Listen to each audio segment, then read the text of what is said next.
you doing today, sir? Dude, I've wanted to sit down with you for years. Listen, you've had a restraining order against me, and as soon as it lifted, I said, let's do this interview. It happened to coincide with a new show you have coming out, so it all worked out. Yeah, and through this process of there's restraining order, you really, you blew up, and listen, you're like the Barbara Walters of the geek world. Not even the geek world now, it's just the pop culture. You're the Barbara Walters of pop culture. I don't necessarily think that way, but I will say that I have been very, very lucky the last number of years. And I'm very grateful to everyone that reads Collider and tunes into our stuff. I really am. Yeah. All right, let's jump into you, because we're not here to talk about me. You've done a lot of cool stuff. If someone has never seen anything you've made before, it's the first thing you want them watching, and why? Captain Laserhawk. It is the amalgamation of everything that's come before it. It's all the learnings of the 14 plus years I've been running around this business in a Netflix series. First of all, let me start by saying how much I enjoyed the series. It's 6 episodes. It starts streaming on Netflix soon. I have a million questions about that, but I still have more curveballs to throw your way. If you could get the financing to make anything you want, like the dream thing, what is it? Do you know that project? Yeah. I mean, look, I think there's 2 categories of things, right? One is original stuff, because I would say Captain Laserhawk. And you tell me if I'm wrong here, because you're frosty. But Captain Laserhawk is original. It's like an original thing, right? And then something like Devil May Cry, something like Castlevania, that's IP based, right? But it's a reinterpretation of the IP. So I literally have original scripts just sitting around that I've developed and kept in my back pocket for the next moment I have a heat and I'm like blowing up, and I can be like, bam, here you go, 2 seasons done, let's go. So you have that thing, you're just waiting to... Yeah, I have actually 3 of them. It's like 3 different things that I poured years into, meticulously fucking sculpting like these different universes. Is the bootleg universe over? Because you know what I mean. Like, I know what you mean. The beginning, you did some things, right? And I'm just curious if that chapter of your life is over because you sort of entered a more mainstream area. No, it's not, because I feel like there's a rebellious nature to the fan films, and when you say the bootleg universe, you mean the fan films, right? These unauthorized fan films that got a reaction from people, right? I'm not gonna stop rebelling, right? But I think as you grow older and you discover yourself more and you get more in touch with your soul's journey, maybe the expression of it changes. Well, you also managed with like Captain Laserhawk, and you've managed to put in things that are not expected. Like I was not expecting things that happen in Captain Laserhawk and the way you do certain things on that show. So maybe like the DNA of the bootleg universe beginning is in the shows you're making. 100%. I mean, Captain Laserhawk is part of the bootleg universe, right? It is the natural extension. It is the logical extension of where you go with these subversive fan films that are deconstructionist takes on IPs I grew up loving. Like, ultimately, that is 50% of what Captain Laserhawk is. Were you surprised? Castlevania ran for 4 seasons on Netflix. It got incredible reviews. Mm-hmm. Were you surprised at the level of the reviews you got for the show? No, because at the time it was so different, and I feel like the way video game adaptations, intellectual property was being approached was always like in one box, and then Castlevania was doing these other things, and I'm like, okay, I know this is going to work, right? I was surprised as to how mainstream it became. Sure. Was it always designed as a 4-season show? Well, Well, there is a 5th season. Well, there's like a spin-off thing now going on. Right, Am I wrong about this? But that's, how do you define a spin-off versus a derivative versus a... Sure. There's also the element where a lot of people don't realize is when you start a new title, there's like new contracts. It's a different kind of it's a business thing too. It is a business thing. Yeah, I mean, by calling it something else, but let's not get into the nitty gritty of it. But I'm saying like one of the things that I'm a little bit was surprised is how much animation has become your thing. Right. When did you realize, or when did it happen, or did you all of a sudden awaken to the fact that, wait a minute, animation's the thing. I'm gonna be doing this. So I moved out here to do animation. This was like my goal, right? So when I first moved to LA, this was around 2008, 2009, I made an Excel spreadsheet of all the different brands I dug growing up. Everything from fucking G.I. Joe to Voltron to just everything. And I was like, okay, what is the brand? Like, who owns it? Who's optioned it? What's going on, right? Because my goal was to do hard R takes on these different brands, right? I'm like, let's do hard R G.I. Joe. Let's do hard R Voltron. And I even got a meeting with Marvel, believe it or not. This is before Disney acquired Marvel, right? So Marvel was an independent company. There was a guy named Eric Rollman who was doing their animated stuff. They partnered with an Indian company called Toons to make Wolverine and the X-Men that ran for like 2 seasons. And there was I found out there was a weird contract thing coming up, and I'm like, oh my God, I could swoop in there and do Age of Apocalypse, with X-Men. And I went in and I was like pitching the Marvel people, and they were like, how old are you? Like, who are you? How old are you? What is going on? How did you get in here? Exactly. How did you get this meeting on How did you get this meeting? It was kind of that, right? So this was always where I wanted to land in animation. I didn't want it to be my only thing, but I loved animation. And part of this is growing up in Hong Kong and Southeast Asia. Adult animation is like a thing. It's just a normal thing. It's just a fact of life. No one goes adult animation.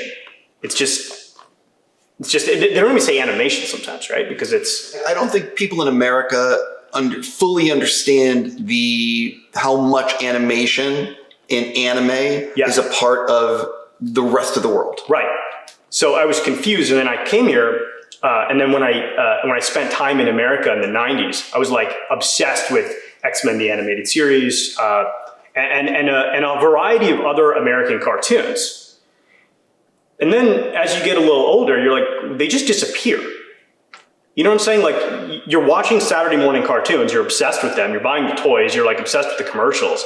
and then all of a sudden you reach a certain age, and then everyone is supposed to stop watching cartoons. I didn't get it. I'm like, where did they go?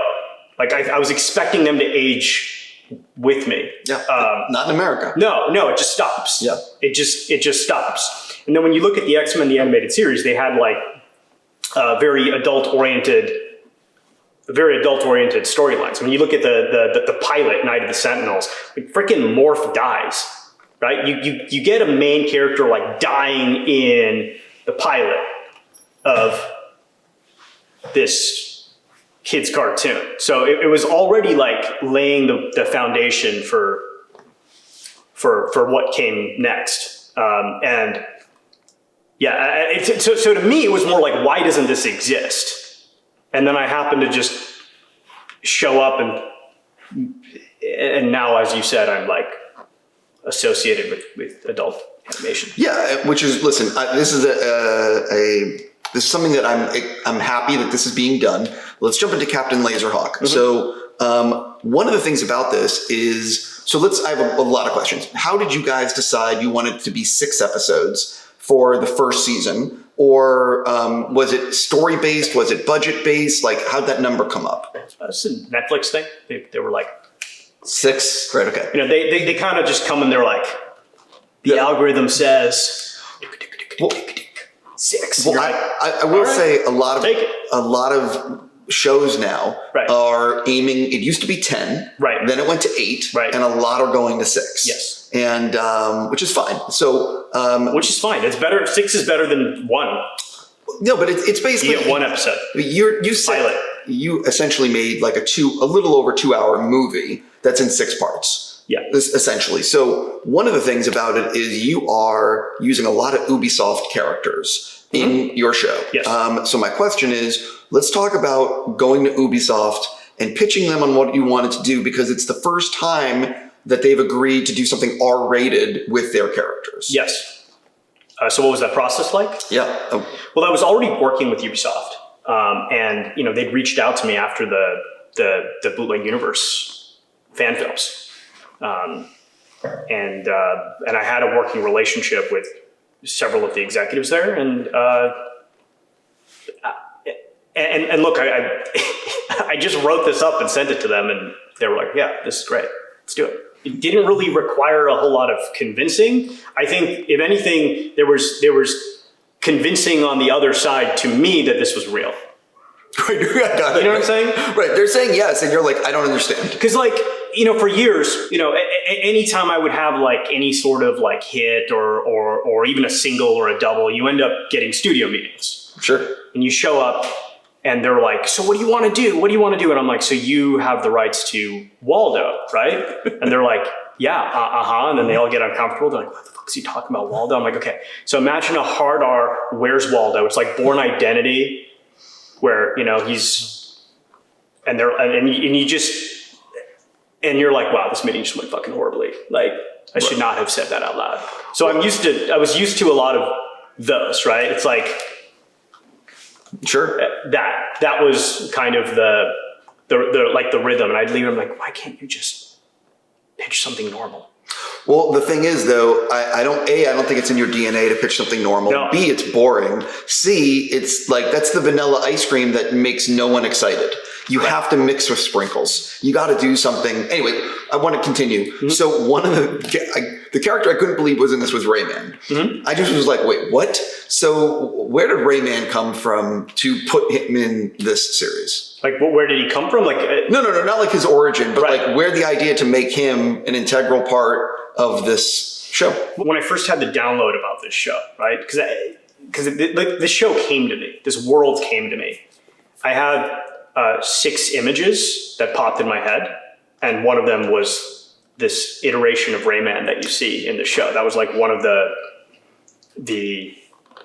first kind of images that flooded into me, and that was part of the pitch. It was and in this world, Rayman is the spokesperson for this fascist dystopian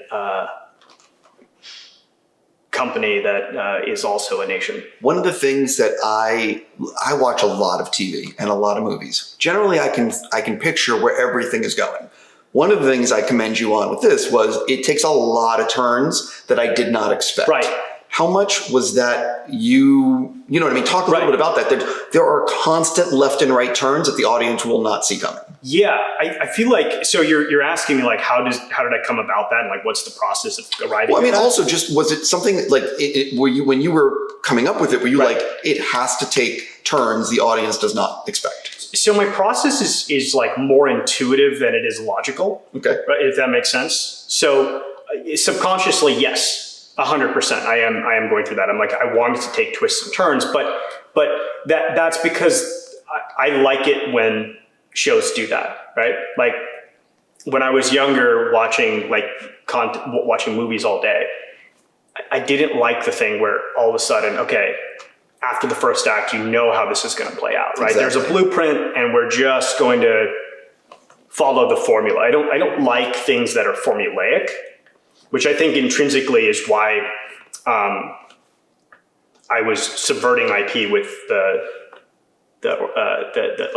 fan films. Sure. Because there's something about things that are formulaic that I don't know how to explain it, but it makes me really sad.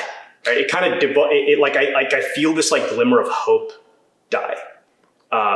This isn't just with movies, even with video games, right? So I loved, the game Knights of the Old Republic, the Star Wars game, right? It's a classic. I love that game. But the moment I realized, oh, okay, now I get the formula. You're going to go to another world, right? And then you're going to have to collect X, Y, and Z items, and then you're going to get back on the ship. And once I can see the blueprint behind the project, I just get a little sad. Well, it's one of the reasons why, to be honest, I don't play many video games anymore. Right. And one of the reasons is that, for me, from the outside, they're all exactly the same. Like they're not, for me, they're not, I don't want to say they're all the same because people are going to come at me for that, but like they're just, exactly what you said, it's equip this equipment, go do this. It's basically built on a structure that's become very formulaic. Yes. And the games that I'd be interested in are breaking the mold. Right. And then especially when you look at like TV and film, which, this is such an old business, such an old industry. So when you look at a genre, like what is a murder mystery, right? And you have this deep reservoir of reference material on what a murder mystery is and what it should be. Yeah. And then there's audience expectation. And what I find, if you subvert audience expectation too much, there's an element where it just doesn't work. Well, they need to know, like, they ultimately want to be on the train that they're expecting. Exactly. But they are cool with the individual cars being radically different than what they were expecting. 1000%. So when you look at a movie like that I produced, The Voices, sure. Ryan Reynolds, Anna Kendrick, Marjan Satrapi, who ended up being a mentor of mine. I love Marjan. Kind of talented. Very talented. Yeah. That movie was doing too many different things, I would argue, right? And then it's your train analogy.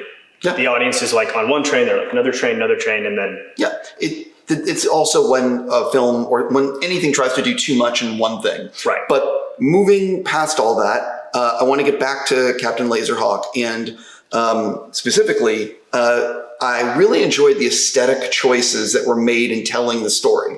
There are moments where it goes 8-bit. Yeah. There are moments where it's the animation that you might be expecting. There are other moments where it's animation you're not expecting. Right. And it changes very quickly. Mm-hmm. Like it's never too long in one thing.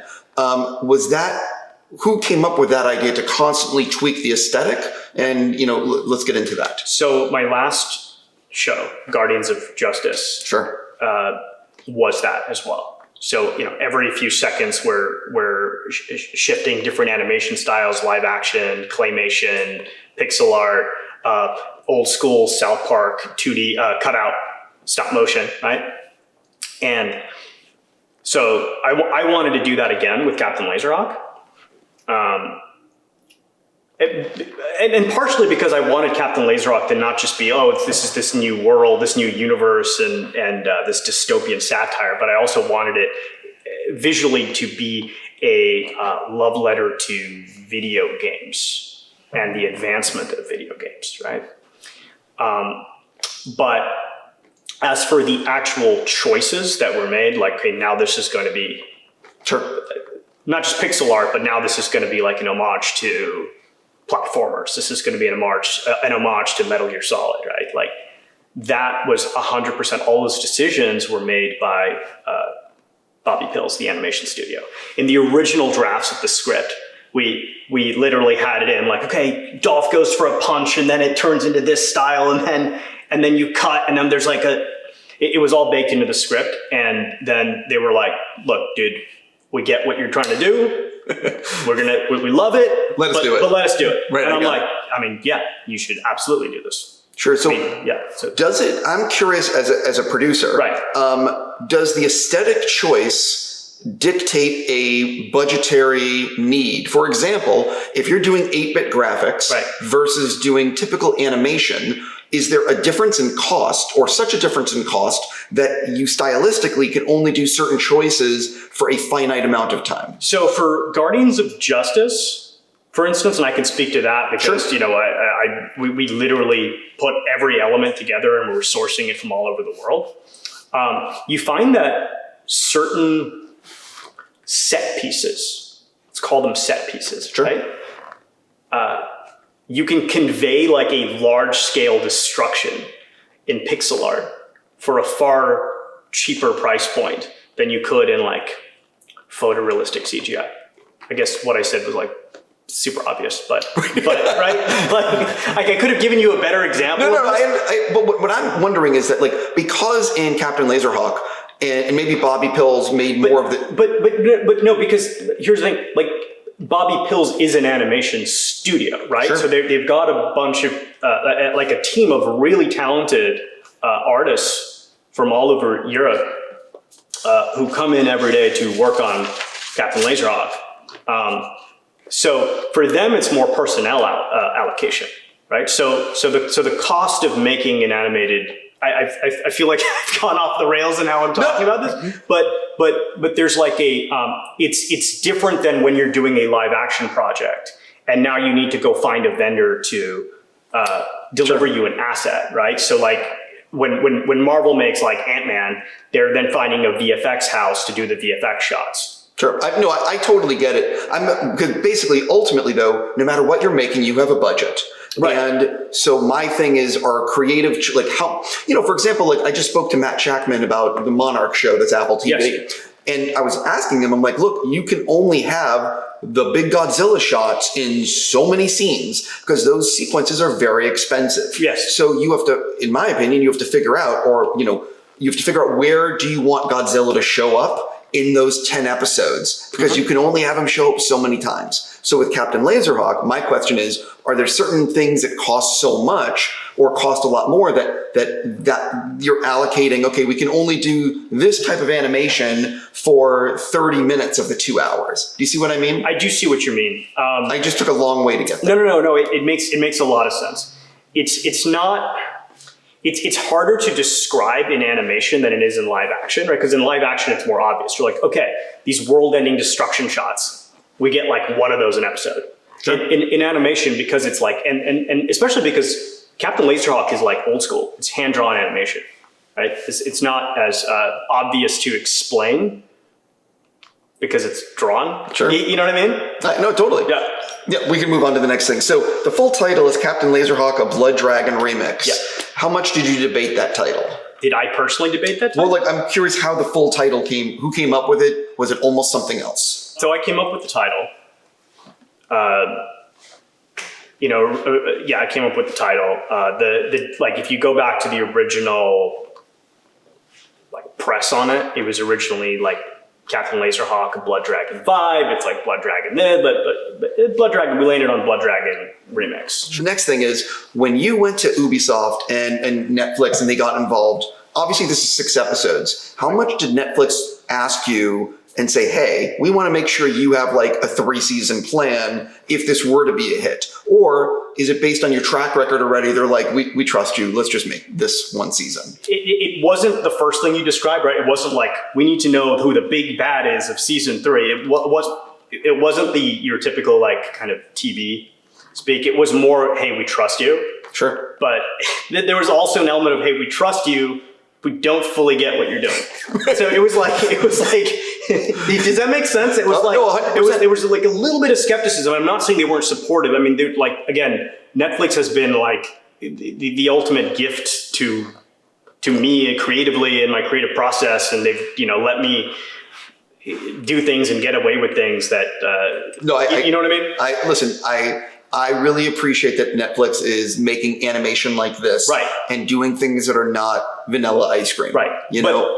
But I think there was there was so much of this show that was in my head that was super obvious to me. Right, but they had no idea. But not just they, like no one did. Like like, does that make sense? Because the show in a way is so tonally specific. It's such a specific show that when things are obvious to you, you don't necessarily understand that other people may not have the reference point and they're not seeing what you're seeing. So it forces you to get really specific in your language. Sure. My thing is, how long did it actually take once Netflix said, okay, we're going to make this? Right. How long was it from them saying yes to it actually getting on the air? Was it 3 years? Was it 2 years? What was that number? So technically they said yes in 2020. Okay. So technically they said yes, like actually right after the pandemic. But they also said yes before that. There was some process that had to happen, like, deals had to be closed. So I didn't take it seriously because I don't take, look, the whole time with this project, I'm just like, yeah, okay. I kept waiting for someone to, like, an adult to show up and be like, you, stop. You're doing it again. But this thing that you do, when you create chaos, you're doing it again. But here's my thing. Right. So they say yes. Yeah. And you build the infrastructure, you work with other people, you get the show on the air. Right. You make the 6 episodes. Say people tune in. Right. How quickly can, and maybe it's possible you guys are working on other episodes that I don't know about, but my question is, if the show is a hit and Netflix says we want more, how quickly can more episodes be made? Do you think the show will be a hit? I can't predict anything anymore, but I will say that I really don't know, because the thing with Netflix is I love them because they make so much, but sometimes it's hard to find their content. So I just don't know. Like, let's use an example. Wes Anderson has 4 short films that just came out on Netflix. No one is talking about them. No one. And this is Wes Anderson with like 4 or 5 short films. Right. So what do I know? I would recommend Captain Laserhawk. But I don't know if I'm a crazy you know what I mean? Yeah. But you have always, I remember going karaoke singing with you. Sure. New York Comic Con, the year was 2014. Long time. I was going to say a very long time ago. 2013 or 2014. Yeah. And you turned to me and you said, this movie, John Wick, it's going to blow up. Sure. Have you seen it? I'm like, yeah, I met with Chad and Dave. I know them. But like, I'm like, yeah, it'll do well. I mean, they're talented action guys. And you're like, no. This is going to redefine how action movies get made for the next 10 years. You literally said that to me, right? So one of the things I'm curious about is you basically have evil Power Rangers. Yes. In Captain Laserhawk. Completely. So where'd that... And I play one of them. Yeah, well, we're about to get into that, but we can talk about it now. You are the red... I am the red Power Ranger. Yes. So let's talk about why you decided to be the red one, and maybe because he has the most lines. Right. And B, where the idea for the evil Power Rangers come from. So, that's such a loaded question, because I've worked on Power Rangers before, in an unauthorized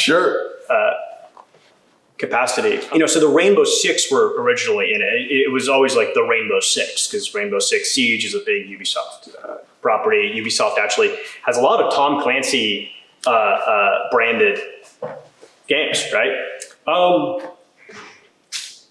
Yeah, actually, Alex Larson is one of the writers on the show.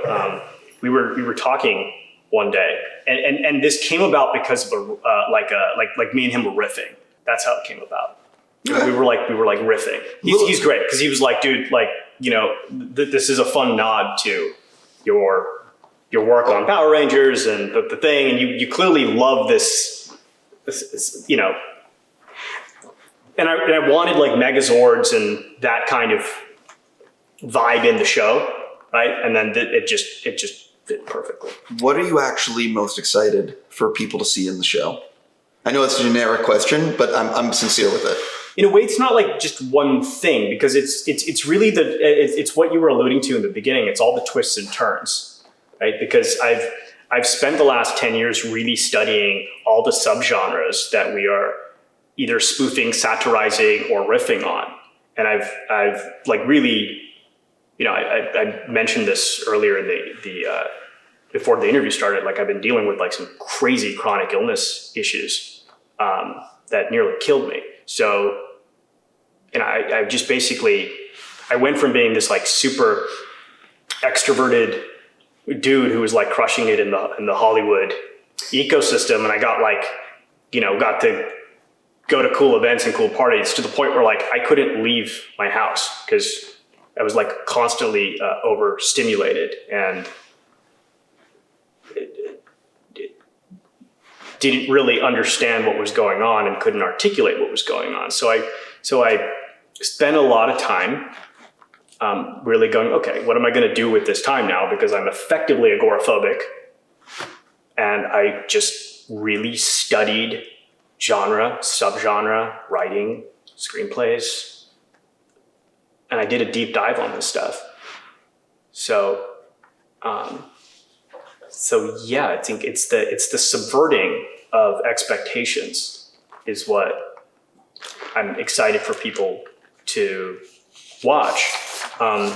And because I feel like people our age and younger watch a lot more things than people older than us. right? Because they have less access to stuff. Like you go to the movie 3-4 times a year. You have a couple DVDs that you watch and repeat and TV shows, and that's it.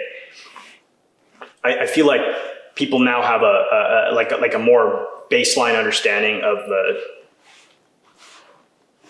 the tropes. Sure. Right. So yeah, and like with the show, I really wanted it to feel like what is like a prestige TV dystopian satire look like? Okay, now let's do the wacky cartoon version of that. You know what I'm saying? Sure. Because there's like because on some level you could totally see the man on the high castle, like super serious. It's supposed to be an hour long, but we're actually going to spend 75 minutes per episode. Like really dark HBO style take of this world. Right? You could totally do it. Yeah, you could totally do it. Absolutely. But I wanted to take that and go 22 minutes in a wacky cartoon and using that to kind of not necessarily subvert's the wrong word, but like I hope broaden it. I hope broaden the message, right? To make it more accessible. Sure. Because I'm using the language of, I want to use the language of like anime, animation, cartoons, Saturday morning cartoons, and just amalgamate all of it. Because, the other thing that you will have noticed having watched the show is it's not just that the show exists in multiple animation mediums, but even the characters within the show, they have different art styles. Absolutely. And right? That's one of the things I dug about it is that it's everything's unexpected as it goes out. Right. But the reason the characters have different art styles is I really wanted this to feel like a crossover show. Like these are, these are characters from different worlds and they're coming together. And so instead of having like one consistent art style for the whole thing, when you look at a character like Bullfrog, right? And then you compare them to Alex, like they're from different shows, different worlds, so to speak. 100%. I need to switch to another subject because I'm going to be running out of time. Right. And so I definitely want to talk about Devil May Cry. So when can fans expect to perhaps see this on the Netflix? It's dropping tomorrow. Devil May Cry. Yeah. No. I was going to be like, no. What? No. There's no chance it's true. It's no chance it's true. Yeah. Maybe next week. Okay. So being serious, it's next year. It may be next year. Okay. So I'm not going to get that information. Can you say how many episodes it is in the first season? Less than 20. Got it. Okay. Another avoid. Good job. Where are you in the production of the show? In terms of was it a really early announcement by Netflix to show that little tease? Or is it one of these things where you guys are you're into it? Like emotionally? Emotionally, no, I'm into it. As in the physical production of said TV show. Well, it's animation, so we're not actually physically making it. Got it. It's like drawing. How much are you allowed to not say about the show? I did get an email saying, "Hey, Adi, when you're talking about Laserhawk, please don't talk about Devil May Cry." Oh, should we for real avoid it, or is it? Yeah, I think so. Although I think this funny rift. Sure, got it. But yeah, I did actually. We can keep this in too. Sure, it's fine. I did get an email. It didn't get sent to me. It got sent to someone else, and then I got a call. Actually, literally last night, saying, "Hey, chill on the DMC stuff." What's funny is what people might not realize is how much this is not like an isolated thing. This is I know a lot of people who I do interviews with, and they'll tell me, "Hey, just to let you know, I really, I cannot talk about said project." I think it's a good sign though when you get an email or people tell you not to talk about it, because you know what I'm saying? That's a good sign versus just say whatever you want. Well, it also comes down to because one of the things about Netflix is they really don't like having things that are coming out. They like to really promote something when it's about to come out. Yes. So if Devil May Cry, and I really don't know if it's a year away, they don't want people talking about it. Right. They want people to know it's coming. Yeah. But that's about it. Yes. And I was there when that realization got made. I don't mean with Devil May Cry. I mean just in general, right? Because I've been working with Netflix now, so basically since 2015. Yeah. Yeah. It was around 2017 where one of my favorite execs there was like telling me exactly what you said. It's like, we want to harness the power of the internet right before the show's coming out, right? I couldn't tell you what Netflix has coming out next year, even though I know some of them, because they are so adverse to like pushing next year. It's always about what's right in front of you. Yeah, and I feel like that they understand internet culture better than like maybe some of the legacy studios to that regard, because I feel like some movies get spoiled because you see the trailer and then you're like, oh, now I know the whole movie before. Yeah, listen, the trailer culture makes me insane because the problem, and I keep saying it, but I'll just say it to you, is that movie trailers are designed for people that go to the movies like 2 times a year. And you're trying to entice those people to, why should this be the movie they go to see? So you give them a lot. But it's not designed for you and me who watch trailers, because we will put the entire film together. Dude, you like dissect it. Yeah. Yes. Yeah, Infinity War and Endgame did a great job of this, because you had these trailers and they were all misdirects. Yeah, there was still footage in there. Like, I say this to everyone: if you're going to go see a movie, then don't watch the trailer, because you're going to have a much better experience if you've not seen footage. The problem is it's hard to not watch because you want to see it. Right. So it's like, avoid the drug. And then, anyway, so let's switch to something maybe you can talk about. What other things are you currently working on that you're allowed to say, or are you working on a lot of things that you're not allowed to talk about? I'm working on a lot of things that either I'm not allowed to talk about, or there's not context for me to talk about it. Does that make sense? Where if I tell you, like, for instance, I'm creative directing a video game, and it's not an original game. It's like based on a gaming IP that everybody knows. So this is something that how long have you been working on it? A year. And well, arguably longer, but really just. So you're putting your spin on the video game. Yeah. Is it something that will be out next year, or it's far away? Yeah, video games are like a thing, man. It's a process. Well, it also depends on how big is the budget on the game. Because if it's a small game, it could be a year or 2. Mm-hmm. But if it's a big game, I mean, that could be 5 years. Yeah, exactly. So we're years away. Yeah. also dealing with the looming threat of like plugs can be pulled on things like at any moment. Oh, by the way, like, especially given that we're like in this financial meltdown that is happening within the apparatus that governs what gets made and what doesn't get made. Oh, hi. I mean, I can name so many filmmakers I know who a week before they were scheduled to shoot, financing pulled out. That was right. Or Sam Ismail, right? You'd think Mr. Robot Dude, like his Metropolis show, the plug got pulled on it like after he'd been working on it for 7 years. You're like, dude, like how do you recover from that emotionally? Or Guillermo with The Hobbit. Years. Right. But I feel like Guillermo's like a boss here, where he constantly has like 7 people courting him. Sure, but the problem is, like, I just did a long interview with him, and the problem is, like, he worked on that Star Wars movie, and then it didn't get made. Right. He worked on At the Mountains of Madness. Tom Cruise didn't get made. Yeah. He has 30 scripts. He's made 12. I think he said he has 30 unproduced scripts out of like the 10 that he's made or the 12 that he's made. Do you feel like Guillermo would like Captain Laserhawk? Yes, I do think Guillermo would like Captain Laserhawk. I feel like he would like Captain Laserhawk. But he also loves animation. Yes. So I think anything animation, but that's a whole separate thing. Maybe I'll send him a link, perhaps. Yeah, perhaps. So basically, you can't really say other things you're working on. Are you working on any other animated projects? Yes, I am working on other animated projects. That is correct, yeah.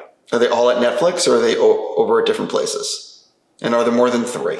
I'm being courted by other places. So that's interesting. That's a nice feeling. It's different than I would, because there's like a sadness to executives now in Hollywood. Yeah, I think the last, because we've been, I've been doing this for a while, right? There's post the streaming wars, the strikes, the Me Too movement, the economic shifts. It feels like there's a lot of,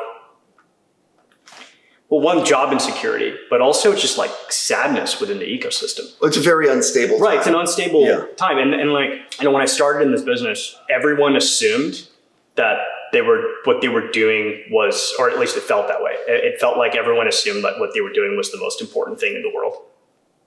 right? Like, oh my God, we've got this movie coming out. It is the most important thing. It's going to change the world.